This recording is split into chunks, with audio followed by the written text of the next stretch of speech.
নমস্কার। আজকে লেসনে আমরা শিখব শুধুমাত্র যোগাসন করেই শরীরকে সুস্থ রাখা যায়। যে সমস্ত বয়স্ক মানুষেরা মানে সিনিয়র সিটিজেনরা যারা দৌড়তে পারবেন না, ওয়াকিং করতে পারবেন না, সুইমিং করতে পারবেন না, জিমে তো যেতেই পারবেন না, তাদের জন্য আজকের একটা মানে লেসন তৈরি করেছি, যে লেসনটাকে যদি রেগুলার প্র্যাকটিস করা যায় তাহলে কিন্তু শরীরকে সুস্থ রাখা সম্ভব। তো এর জন্য আমরা কি করতে হবে? প্রথমে করতে হবে সূক্ষ্ম ব্যায়াম। সূক্ষ্ম ব্যায়াম করার জন্য আমরা কি করতে হবে? আপনি যে আসনে বসতে পারবেন সে আসনে বসবেন। সুখাসন, অর্ধ পদ্মাসন, পদ্মাসন। তো এইভাবে আমি পদ্মাসনে বসলাম, আপনি সুখাসনে বসবেন, কমফর্টেবল ভাবে বসবেন। এরপর আমরা কি করতে হবে? প্রথমে করতে হবে ভস্ত্রিকা প্রাণায়াম। আমি শুধু যে লেসনগুলো বলছি, যে আসন বা ক্রিয়াগুলো বলছি, শুধুমাত্র এই ক্রিয়াগুলোকেই যদি আপনি রেগুলার প্র্যাকটিস করেন তাহলে কিন্তু আপনার শরীর সুস্থ তো থাকবেই, মানে রোগ তো থাকবেই না, মানে শরীরের মধ্যে একটা স্টেমিনা চলে আসবে। তো প্রথমে আপনাকে কি করতে হবে? ভস্ত্রিকা প্রাণায়াম। ভস্ত্রিকা প্রাণায়াম করার জন্য আপনাকে কি করতে হবে? ধীরে ধীরে শ্বাস নিতে হবে, হাত উপর, বোঝা গেল, এবং শ্বাস ছেড়ে হাতকে নিচে। শ্বাস নিয়ে হাত উপর এবং শ্বাস ছেড়ে হাতকে নিচে। এবং যখন হাতকে উপরে নিয়ে যাব তখন মুঠিটা বন্ধ করে নিয়ে যাব, এবং যখন হাতকে শ্বাসকে ছেড়ে দেবো তখন হাতকে মুঠিটা ওপেন করে হাতকে নিচে নিয়ে আসবো। বোঝা গেছে? এইভাবে মুঠি ছেড়ে দিলাম, মুঠি বেঁধে মানে মুঠিকে নিয়ে আর মুঠি ছেড়ে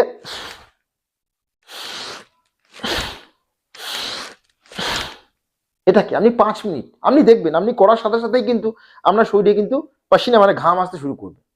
যদি শুধু দৌড়ার দরকার নেই, আপনি ভস্ত্রিকা ক্রিয়াকেই করেন 5 মিনিট এইভাবে। এবার আপনি বলুন কোন মানুষের এই ভস্ত্রিকা প্রাণায়ামকে, ঠিক আছে পদ্মাসনে বসতে অসুবিধা হলে আপনি এইভাবে বসবেন সুখাসনে। এই অবস্থায় বসে কোন মানুষ এই ক্রিয়াকে করতে পারবেন? সবাই করতে পারবেন। যদি আপনার পায়ে অসুবিধা থাকে আপনি পাকে এইভাবে রাখেন, দণ্ডাসন। বোঝা গেছে?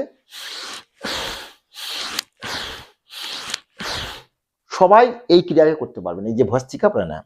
বোঝা গেছে? এটা হলো ভস্ত্রিকা প্রাণায়াম। এরপর আপনাকে করতে হবে, পুরো শ্বাস নেওয়া হলো, শরীর একটু একটু হলেও ঘাম ঘাম হয়েছে, এখন পুরো সূক্ষ্ম ব্যায়াম। তো প্রথম যে সূক্ষ্ম ব্যায়াম সেটা হচ্ছে শোল্ডার রোটেশন। এর জন্য আপনাকে এইভাবে নিয়ে আবর্তন দিতে হবে। শ্বাস নিলাম, শ্বাস ছেড়ে নিচে, শ্বাস নিয়ে উপর, শ্বাস ছেড়ে নিচে, রেগুলার 10-10 বার, 15-15 বার, আপনি যতবার পারবেন ধীরে ধীরে ধীরে ধীরে রোটেট করতে থাকবেন। এটাকে বলা হয় শোল্ডার রোটেশন। এর ফলে আপনার যে এলবো পেন, আপনার যে শোল্ডার পেন, এই সব ধীরে ধীরে চলে যাবে। এরপর অপোজিট সাইড রোজ সকালে আপনি এই ক্রিয়াগুলোকে রোজ প্র্যাকটিস করবেন। হলো? এরপর শ্বাস নিয়ে হাতকে বন্ধ, শ্বাস ছেড়ে ফিঙ্গারগুলোকে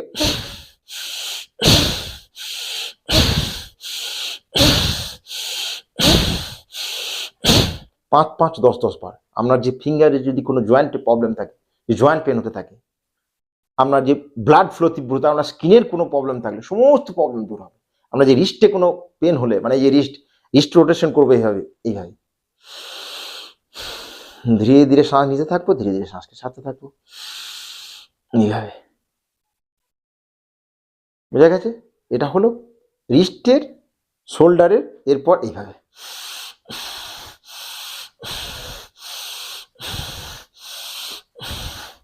হাত সাইডে,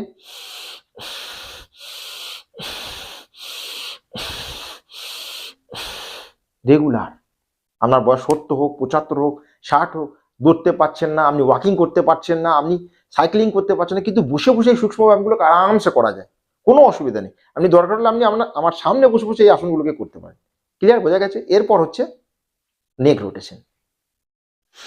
শ্বাস নিলাম, শ্বাস নিয়ে কোনো তাড়াহুড়ো বা জলদিবাজি নয়, ধীরে ধীরে শ্বাস নিয়ে উপর এবং শ্বাস ছেড়ে নিচে।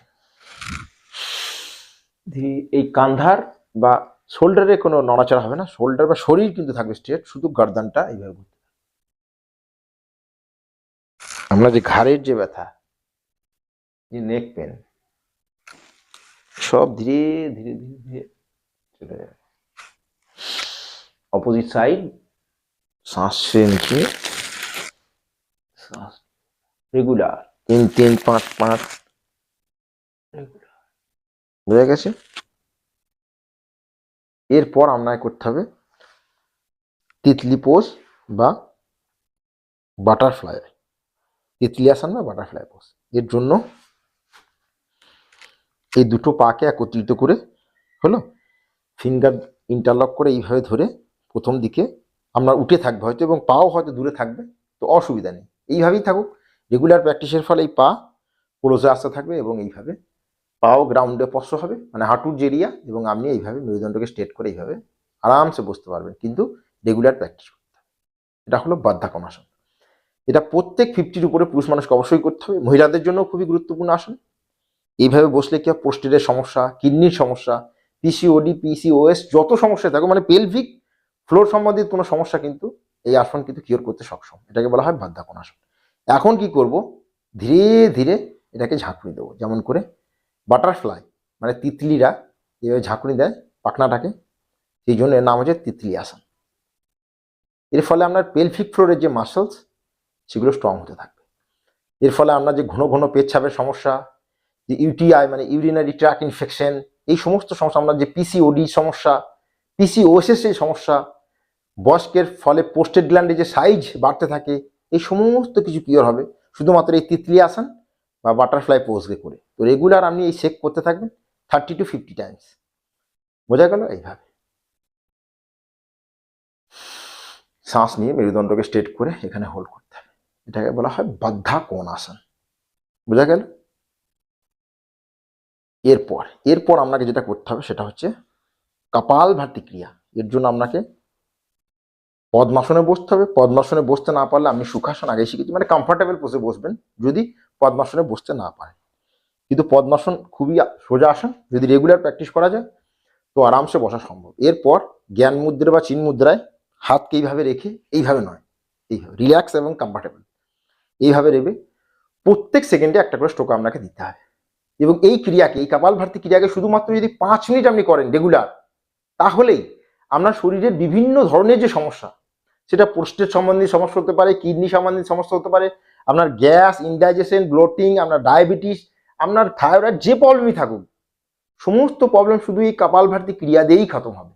কিন্তু শর্ত একটাই, রেগুলার আপনাকে সকালে 5 মিনিট এবং সন্ধ্যায় 5 মিনিট অভ্যাস করতে হবে। বোঝা গেছে?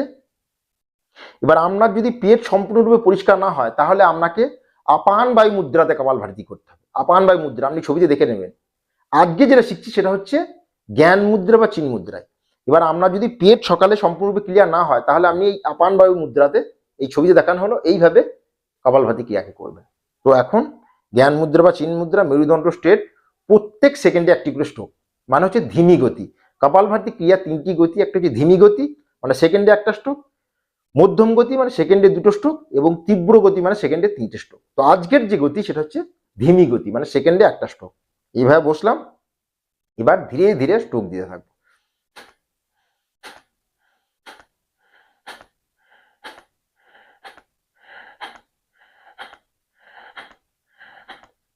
এটা গ্যারান্টি, আপনি যদি রেগুলার 10 মিনিট কপালভাতি ক্রিয়াকে করে থাকেন, তাহলে আপনার যে পেটের যে সমস্ত ইন্টারনাল অর্গানগুলো রয়েছে, সেটা আপনার ইন্টেস্টাইন হতে পারে, লিভার হতে পারে, স্টোমাক হতে পারে, আপনার gall bladder, pancreas, prostate, kidney, সমস্ত কিছু শক্তিশালী হতে শুরু করবে। একটা সিম্পল ব্যাপার, আপনি যদি কোনো জায়গাতে বারবার বারবার বারবার ঘষতে থাকেন, তো সেই জায়গাটা তো চমকাতে থাকবেই।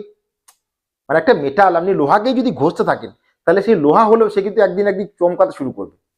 তো পেটকে যদি বারবার আমি রেগুলার সকালে 5 মিনিট, সন্ধ্যায় 5 মিনিট, 365 ডেজ যদি রেগুলার এইভাবে স্ট্রোক চলতে থাকে, তাহলে আপনি নিজেই ভেবে দেখেন এই পেটের যে অর্গানগুলো সেগুলো মজবুত হবে না? আর পেটের অর্গানগুলো যদি শক্তিশালী এবং মজবুত হয়, তাহলে কি পেট সম্বন্ধিত কোনো বিমারি থাকবে? সেটা যে বিমারি হোক, এই পেটের অর্গান যদি আমরা শক্তিশালী হয়, যদি আমাদের ইন্টেস্টাইন যদি মজবুত হতে থাকে, তাহলে আমরা সকালে পেট পরিষ্কার হবেই। আর সকালে যদি পেট পরিষ্কার হয়, তাহলে আপনার পেটে গ্যাস বানার কোনো মতলবই নেই। তো পেট আপনার পরিষ্কার হলে পেট আপনার যে সমস্যা, যে ইনডাইজেশন, গ্যাসের, এই সমস্যা ধীরে ধীরে কিওর হতে থাকবে। মানে আমার কথা বলার একটাই উদ্দেশ্য, যে কপালভাতি ক্রিয়াকে 10 মিনিট রেগুলার প্র্যাকটিস করবে। জ্ঞান মুদ্রা, চিন মুদ্রা,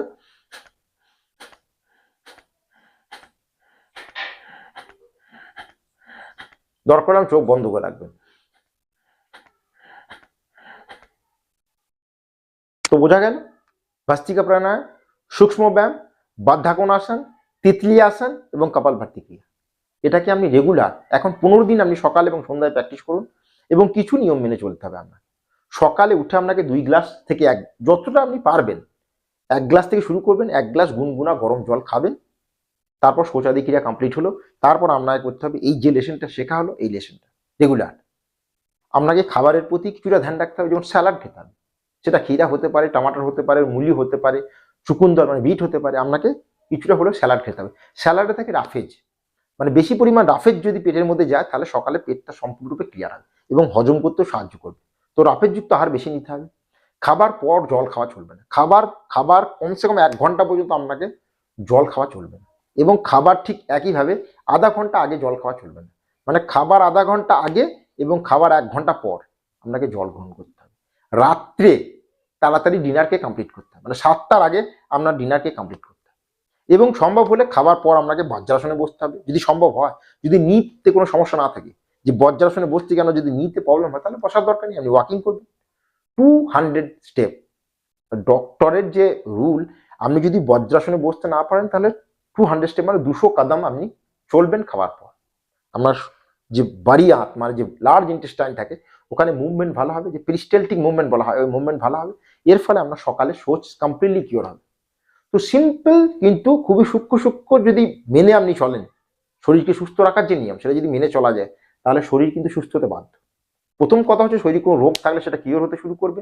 1 মাস লাগতে পারে, 2 মাস লাগতে পারে, কিন্তু একদিন না একদিন আপনার শরীর সুস্থ হবেই আপনি যদি যোগাসন, প্রাণায়াম এবং শিডিউলটাকে মেনে চলেন। তো আজকে এইটুকুই। থ্যাংক ইউ, টেক কেয়ার এবং গুড বাই, স্টে হেলদি। নমস্কার, থ্যাংক ইউ।